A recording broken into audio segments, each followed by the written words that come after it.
Hi friends, welcome to SudhaSri kitchen. இப்போ நீங்கள் பார்த்துட்டு இருக்கிறது சந்தேஷ் பெங்காலி ஸ்வீட் ரெசிபிங்க. ரொம்ப ஈஸியாக டேஸ்டி அட்டகாசமாக செஞ்சிடலாம். இப்போ எப்படி செய்கிறதுன்னு பார்க்கலாமா?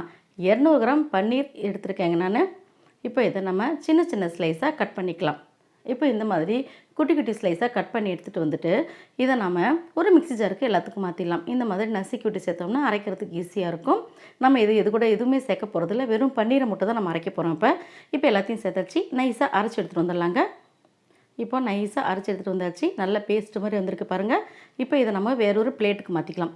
வேறொரு பிளேட்டுக்கு மாற்றிட்டு இது கூட சர்க்கரை பவுடர் ஒரு அரை கப்புக்கு சேர்த்துக்கலாங்க.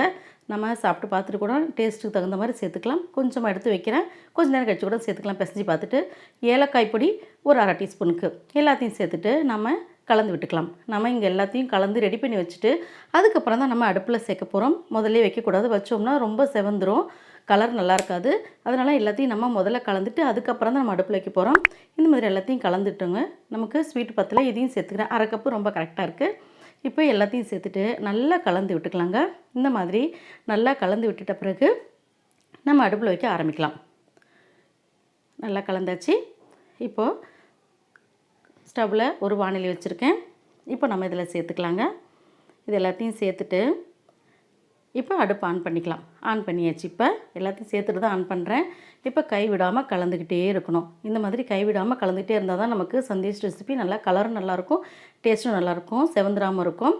இதில் இருக்கிற நெய்யெல்லாம் பிரிஞ்சு வர அளவுக்கு நம்ம கலந்துக்கிட்டே இருக்கணும். நம்ம நெய்யெல்லாம் எதுவும் சேர்க்கல, ஆனால் இந்த பன்னீரில் இருக்கிற நெய் நமக்கு பிரிஞ்சு நமக்கு கலந்துட்டு இருக்கும்போதே வரும்.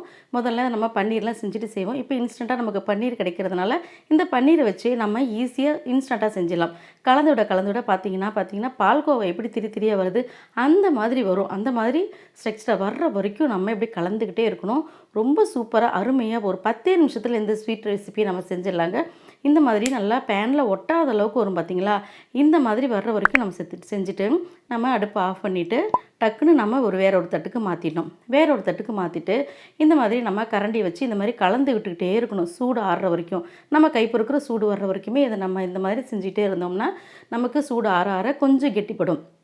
நமக்கு நல்லாவே தெரியும். பார்த்திங்கன்னா நல்லா சூடாறிடுச்சு. இந்த மாதிரி நான் கலந்துக்கிட்டே இருக்கும்போது இப்படி வந்திருக்கு. இப்போ நம்ம கையில் கொஞ்சமாக நெய் எதனா அப்ளை பண்ணிவிட்டு இப்போ சின்ன உருண்டைகளாக இப்படி உருட்டி எடுத்துக்கலாங்க. இந்த மாதிரி உருட்டிட்டு உள்ளங்கையில் ப்ரெஸ் பண்ணிவிட்டு ஒரு சின்னதாக அழுத்தம் கொடுத்துருவோம் இந்த மாதிரி. அதுக்கப்புறம் பிஸ்தா பருப்பு, பாதாம் பருப்பு எது ஒன்றும் வச்சுக்கலாங்க. ரொம்ப டேஸ்டியான பெங்காலி ஸ்வீட் ரெசிபி நம்ம வீட்டில் 10 நிமிஷத்தில் பேக்கரியில் கிடைக்கிற மாதிரி சூப்பராக ரெடி ஆகிடுச்சு. நம்மளுடைய அருமையான Bengali sweet recipe Sandesh ready. உங்களுக்கு இந்த அருமையான சந்தேஷ் ஸ்வீட் ரெசிபி பிடிச்சிருந்துச்சுன்னா SudhaSri கிச்சனுக்கு சப்ஸ்கிரைப் பண்ணுங்கள், ஃப்ரெண்ட்ஸ் அண்ட் ரிலேட்டிவ்க்கு ஷேர் பண்ணுங்கள், லைக் பண்ணுங்கள், கமெண்ட் பண்ணுங்கள். ஆரோக்கியமானதை சமைப்போம், ஆனந்தமாக இருப்போம். தேங்க்யூ.